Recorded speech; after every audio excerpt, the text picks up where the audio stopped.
एक आजकल ना पता नहीं क्या हो रहा है मेरे सामने, मतलब मेरे जान पहचान में ऐसे लगभग 2 से 3 केस आ चुके हैं। पहले मैं ये सोचता था यार दहेज का जब केस लगता है तो उसमें ननंद का नाम क्यों आता, मतलब ननंद का क्या रोल, जब मुझे नहीं पता था ना इन चीज़ों का।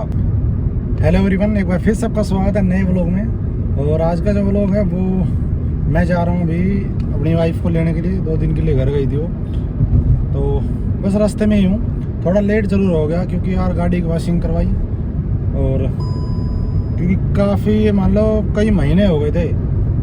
बाहर से तो मैं साफ़ कर लेता था लेकिन अंदर से साफ़ नहीं करवाई थी, क्योंकि अंदर से फिर वॉशिंग स्टेशन पे जाके होती है। तो आज वो करवाई, उसमें कम से कम 1 घंटा लगा दिया उन्होंने।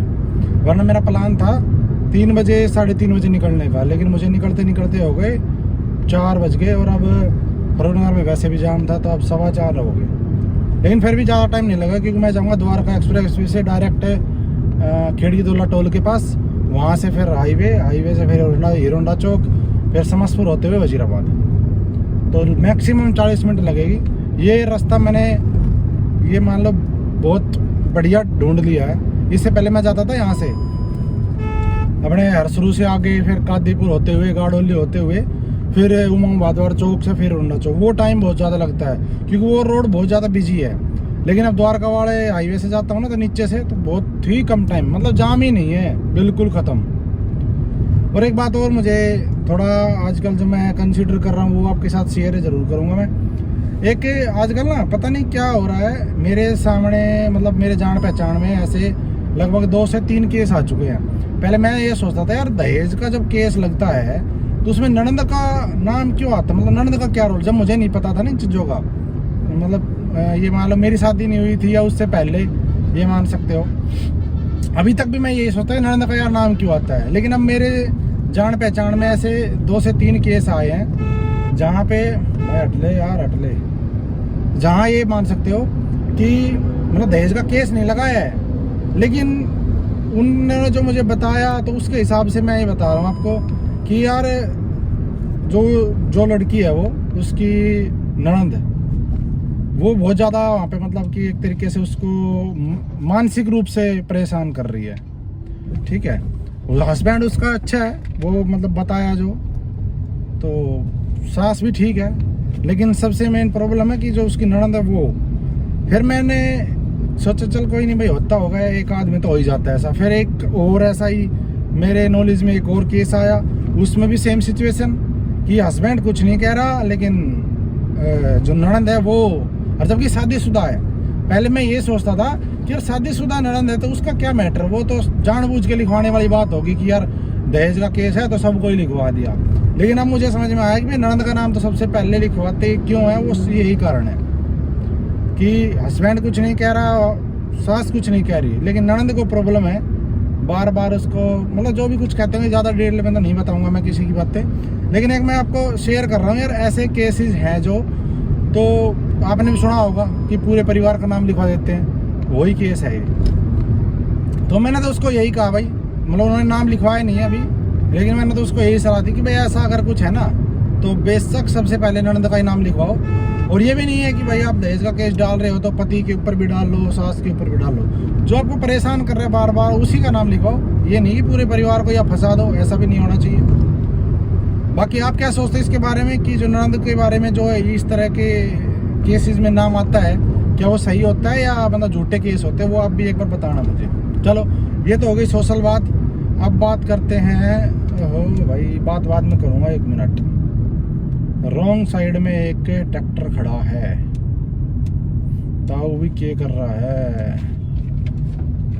ताऊ वैसे बढ़िया काम कर रहा है कि रोड पे ना खड्डा हो रखा था तो ताऊ लेके आया रोडी, और वो रोडी उसने डाली उस गड्ढे में, इसलिए रॉन्ग साइड है, ताऊ की गलती नहीं है। तो इसलिए तो है कि ज़रूरी नहीं है जो हम देख रहे हैं वो ही सच है, हो सकता है वो कुछ और तरीके से खड़ा हो, नज़दीक जाने पे पता चला वो तो सही था।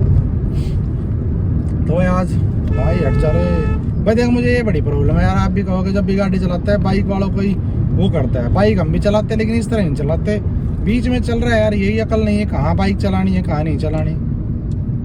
जो फास्ट लाइन होती है उसमें बाइक चला रहा है बताओ, फिर शीशे है नहीं साइड में, उसको ये नहीं पता पीछे से कौन आ रहा है। हट जा ताऊ हट जा। एक बात भाई, इंडिया में ना ट्रैफिक रूल मतलब जीरो है, किसी को पता ही नहीं, बस लाइसेंस पता नहीं कैसे बनवा लेते हैं, कोई ज्ञान ही नहीं किसी चीज़ का कि कहाँ पे चलना है, क्या हो रहा है, कहाँ ओवरटेक करनी, कहाँ नहीं करनी, कौन सी लाइन किस चीज़ की है। ऐसे ही बस गाड़ी आ जाओ, बाइक आ जाओ नीचे, बस चल देंगे मुँह उठा के। कोई हेलमेट, मोस्टली हेलमेट नहीं लगाते, जो हेलमेट लगाते हैं वो पुलिस की ड्रेस लगाते हैं, अपनी ज़िंदगी के उसके लिए नहीं लगाते। बाकी वो लोग तो कह रहे हैं, तो मैं ज्ञान ही पेल रहा हूँ जब से, है ना, नाम लोग का पेल रहा हूँ मैं ज्ञान।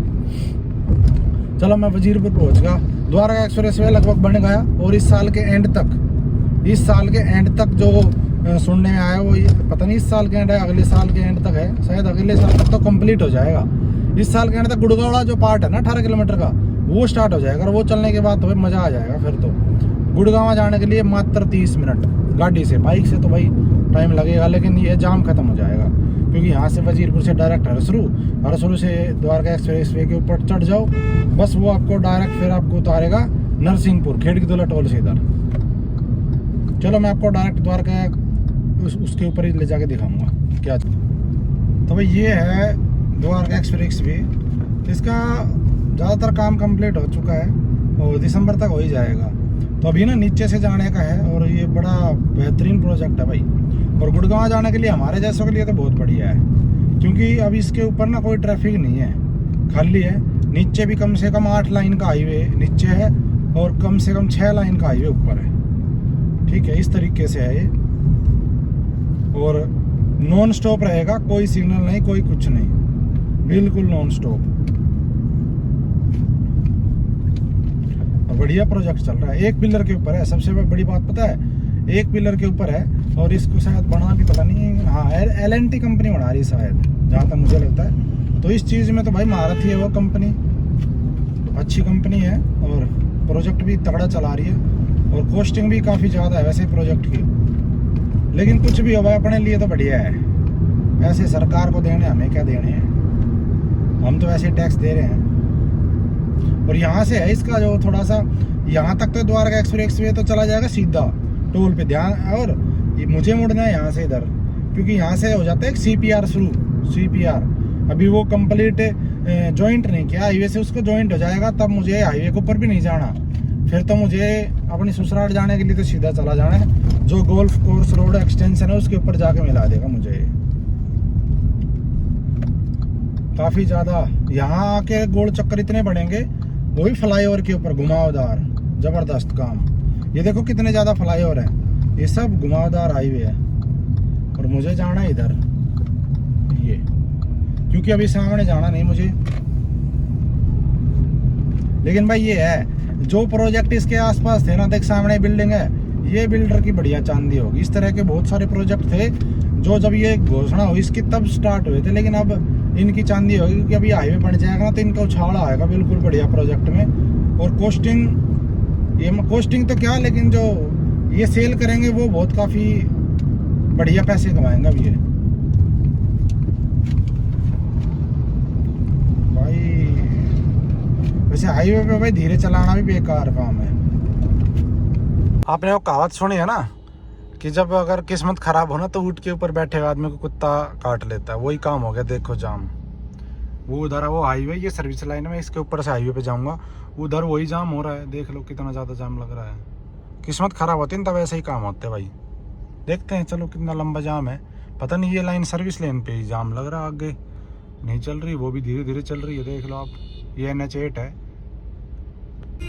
लग रहा है मेरी नज़र लग गई। मैं खुद कह रहा था ना कि जाम नहीं मिलेगा, जाम ही जाम। अभी तक तो मैं तो फाइनली भाई ये अपने मामा के घर से घूम के आ चुका है, और अब देखो उठ गया एकदम से, रो रहा है, देख कैसे रो रहा है, पता नहीं यही आदत कहाँ से सीख ली इसने, उठते ही रोने लग जाता है, बुरी बुरी शक्ल बनाएगा अभी। देख देख देख, हाँ क्या होगा, बैच बैच बैच ऐसे करेगा ये। तो कई दिन में है ना मामा घर से, इस बेचारे को। हाँ हाँ ओह। तो ये था आज का व्लॉग क्या मैंने ज्ञान बहुत ज़्यादा दे दिया आपको, तो ख़त्म करते इस वीडियो को यहीं पे।